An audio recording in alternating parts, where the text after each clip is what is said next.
Hey everyone, it's Jason. Welcome to another unboxing for Black Rose Wars Rebirth. This is for the stretch goal Kickstarter stuff. I'll eventually link to GameFound, but the stretch goal content from the campaigns. So yeah, this is what's really neat is they put it in one big giant box with 6 mini expansions. So each one kind of like works the same way as the previous like retail expansions do.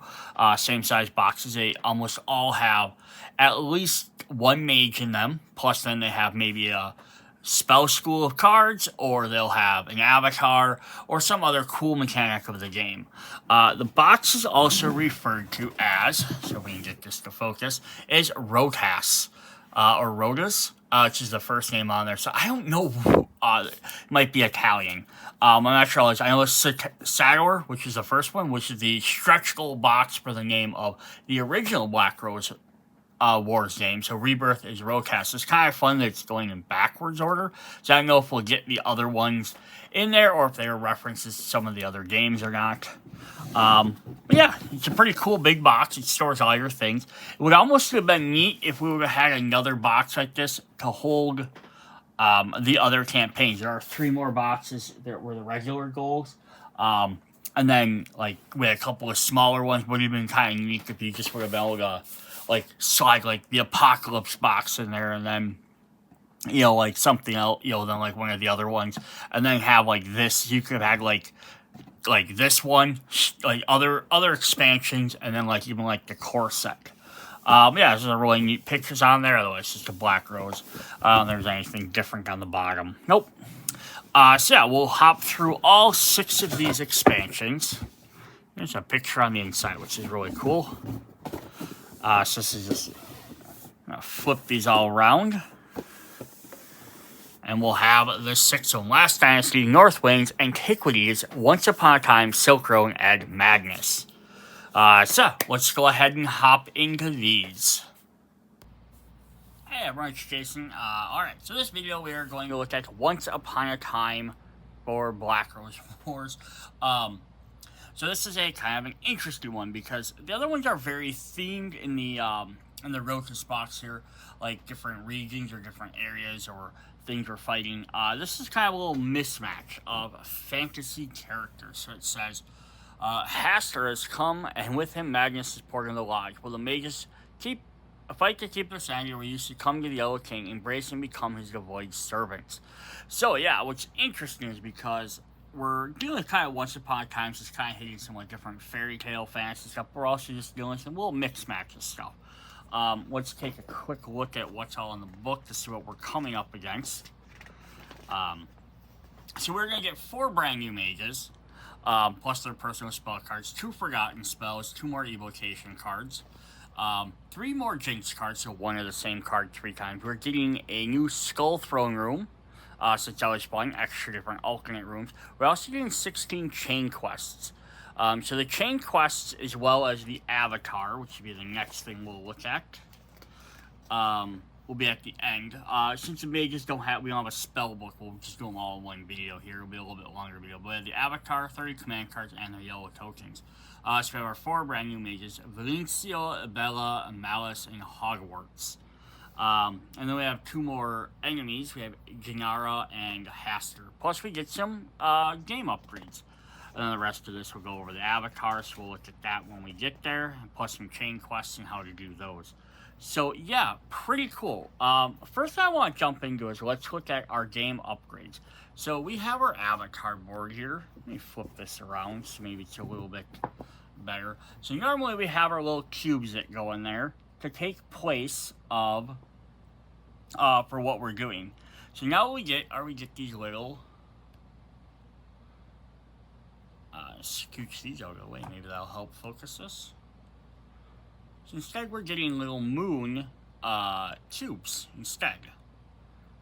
So this is our half moon. Does not want to focus, there it goes. So we have our half moon, you can go either direction. We have our full moon, again either direction, it doesn't matter. And you can paint these as like bronze and that. And then we have the Black Rose for the final of the game. So these are kind of cool. So we've had some other game upgrades.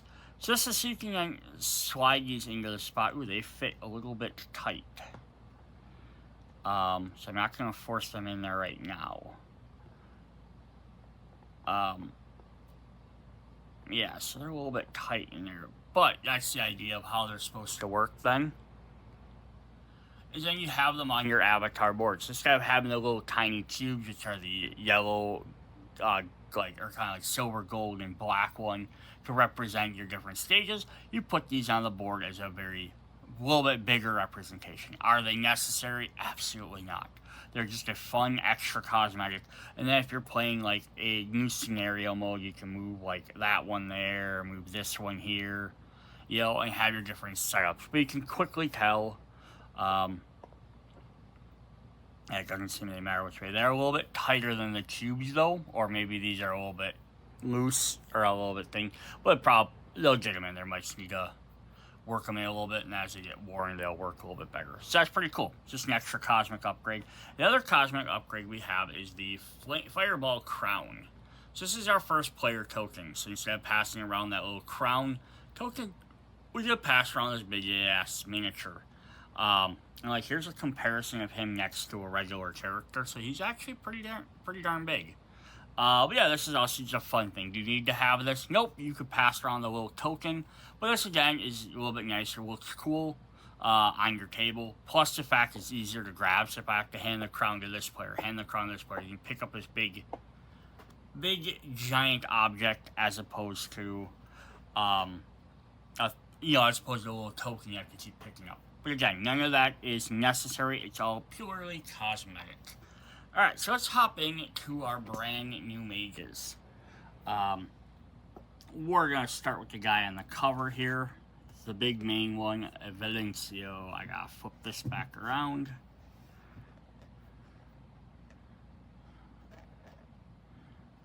Again, it looks like everyone keeps fairly big stats. I kind of thought that, like, the stretch goal stuff, they're going to give them a little bit different stats. They kept everyone with pretty much the same stats.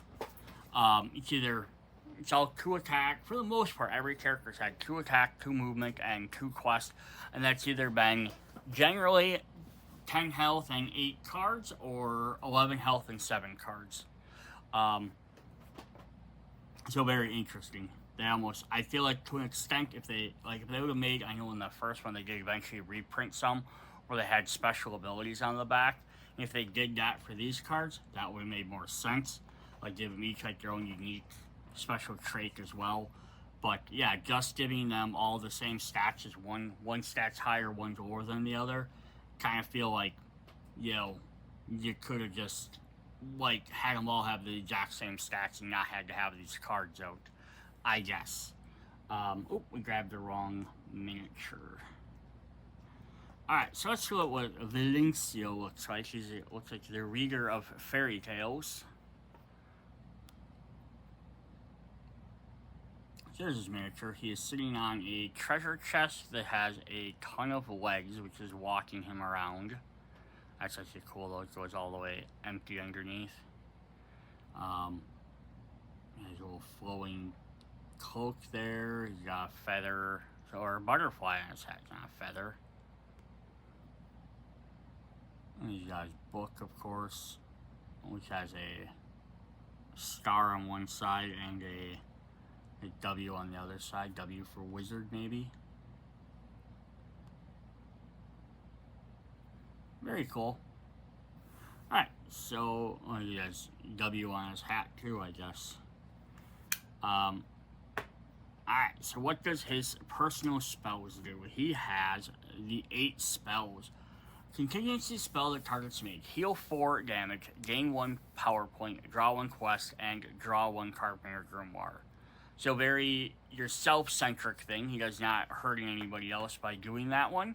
But that can be very helpful. Let's say, hey, the extra quest or extra card or the healing definitely help you get towards the win. On the reverse side, though, we have another contingency. Target a model. Convert 1 damage on that model. Convert 1 instability in a range where you're from that model. Place 1 from that model and inflict 1 damage. Nice, so this can definitely be like the opposite one. So if you think you're in a good standing with your cards and your health and everything, you could cast this side, do some damage, convert some damage, so maybe you might defeat the opponent, you might get their victory, you might convert some instabilities or place some and rebirth a room. So very cool. Alright, then let's look at miniature and mage number 2. So mage number 2 is a Malice. So this is of course supposed to be a play on Maleficent. Very obviously, so she has 11 health and 7 hand size. Here is her miniature we saw briefly before. But yeah, she's got of the battle stance there, like, you know, where she's wearing like kind of like pants up inside just a long flowing dress with like the big cape on there. Definitely a cool take on there, even like the strands running all the way down the back are really neat. So we get a little bit better zoom up on the. Come on. There we go. It's probably about as best as I'm gonna get. We got all the little embroidery detail. Plus, she has. I can't tell what that is on her staff. That is, looks like the head of something. Like there's like the teeth. So there's like, she has like a dragon's head, like a baby dragon's head on her staff. That's pretty crazy. Can't really see it on her card though. I have a better artwork picture in the book of her. Sometimes they do.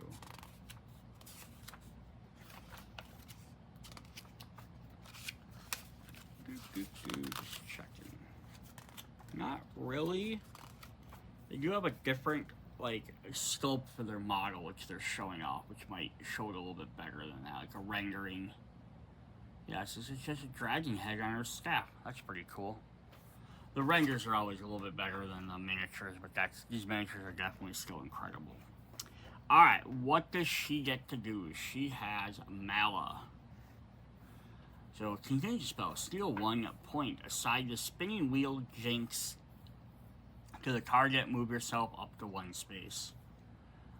Cool. So we'll set that jinx does in just a second here. On the other side, she has Pertinent. Each time the black rose puts 1 damage to another mage, convert 1 damage on that mage. Basically, she steals the black rose's magic. That's pretty cool, depending on who you're targeting. What does her jinx cards? We got 3 copies of the jinx cards. So that is going to be Spinning Wheel Sting. When you gain a power point, the rose inflicts 1 damage to you.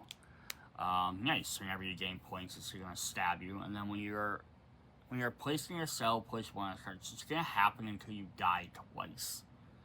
So that's pretty dang powerful. You hit someone early on with this, and all of a sudden now they're stuck the rest till they die twice. Every time they gain points, they're going to take 1 point of damage.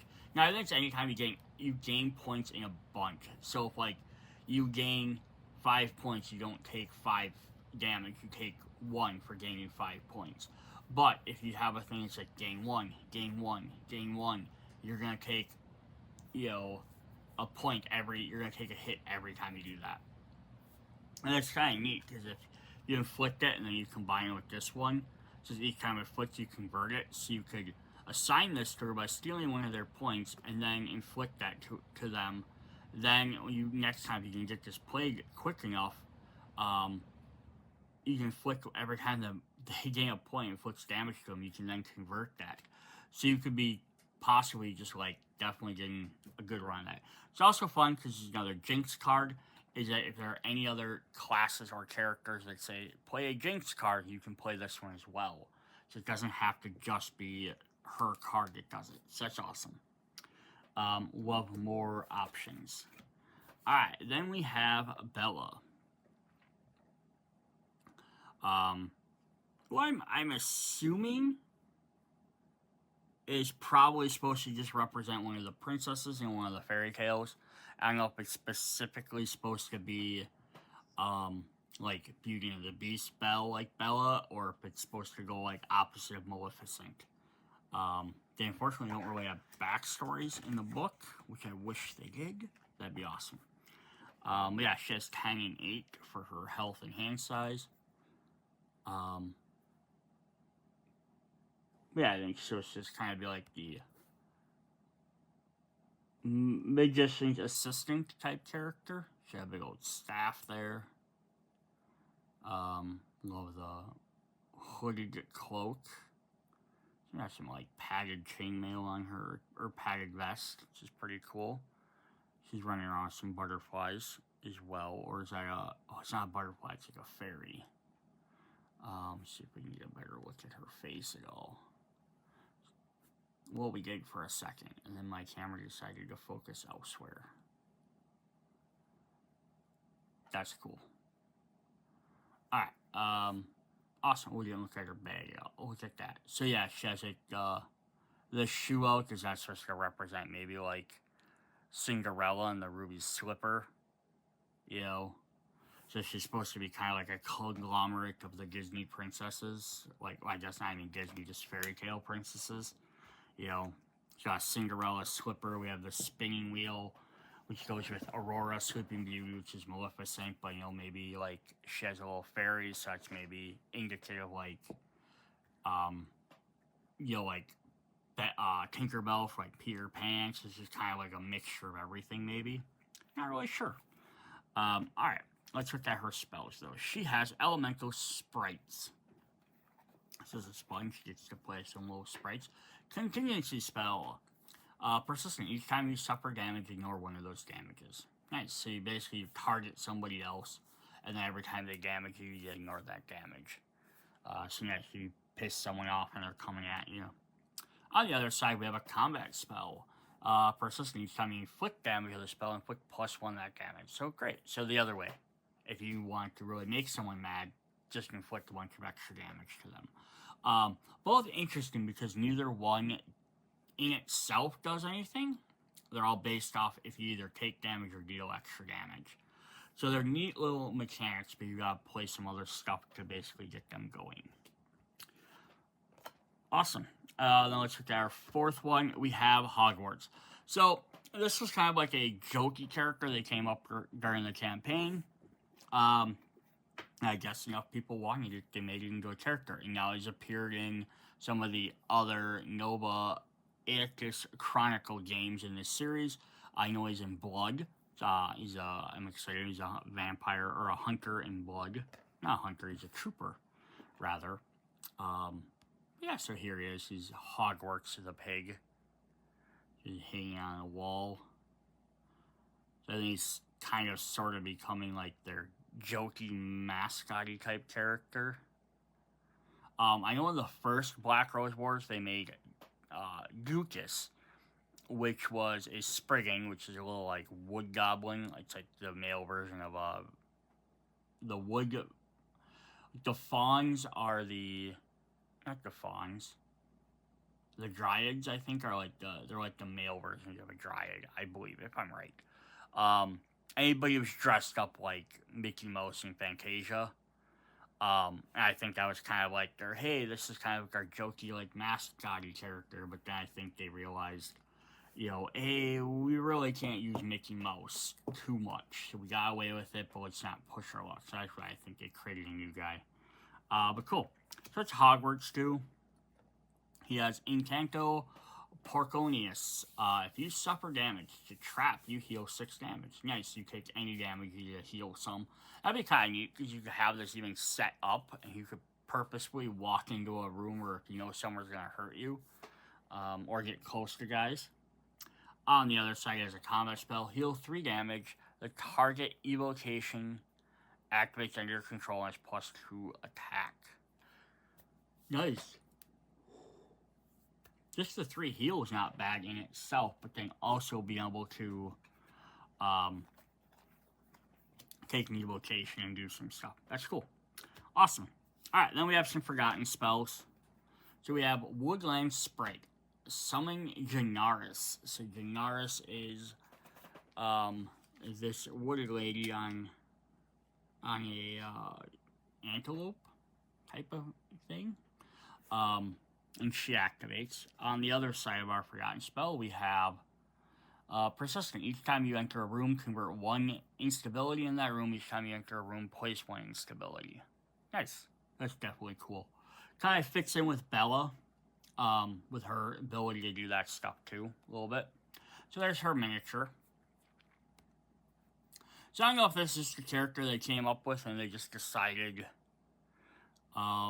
we really liked this character, but we didn't know how else to use them, or we didn't want to make them into a mage because they were a big character, or what, because they're just a Forgotten, and they don't have any other links to anything else. I think some of it, they just wanted to make some more Forgotten creatures we can summon. Yeah, so there's her, bells on there, all the little...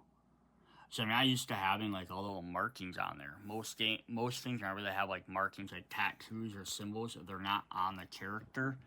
And you just have to, like, if you're going to paint them, you just have to draw them on there. Alright, so what does her evocation card look like? Janice is a legend. She's Forgotten. So when I keep saying Janice. When Janara enters the room, you may place 1 instability in a room from her. When Janara activation ends, you can activate a room from her even if it is used. Cool. So she moves 3, does 2 damage, has 6 health. She's definitely good to send her. Every time she enters a room, she gets an instability there. And then when she ends it, she gets to activate a room. So you can kind of move her around here to activate extra rooms, which is really cool. Alright, then we are going to... Actually, before we look at our... Yeah, we'll look at our last Forgotten card. And we'll come back. We have Inhabitant of Carcosa. So, summoning Haster, he activates. This is fun, because Haster, if you're not familiar, is one of the great old ones who is like the Cthulhu, Lovecraftian mythology. So, it's neat that they kind of introduced a Cthulhu-esque character, but without just straight up doing Cthulhu. I know that Baby Cthulhu is part of one of their promos. But yeah, it's just neat that they did that. The King in Yellow. Alright, so let's see what his other card is. Attack. Remove an invocation. If you do, gain 2 rows. Remove 1 if you do, gain 2. Remove 1 if you do, gain 2. So basically, you can just get rid of all of them. Now, there's potential chance you might even get rid of your own for 2 extra roses. That might not be bad. Alright, so here's our monstrous-looking Haster. He's got like a skull peeling off, skin peeling off his skull. He's got a haggard robe, which should be yellow. He's the King in Yellow, otherwise he's a big, like, tentacly monstery beast. Like, as a size comparison, so there's Malice. So yeah, about not too much bigger, not like a giant, huge character, but a big enough character. And then he's also our avatar for this, so we'll get into his thing in just a moment here. So he says, Haster's a divinity and Forgotten. Haster ignores all spell effects. At the start of each year, activations gain 1 power point. When Haster suffers damage, he suffers 1 of those damages and ignores the other. 0 movement, 0 attack, 7 health. So basically, every turn he's going to gain a power point for you, and you have to hit him 7 separate times to take him out. That's pretty cool.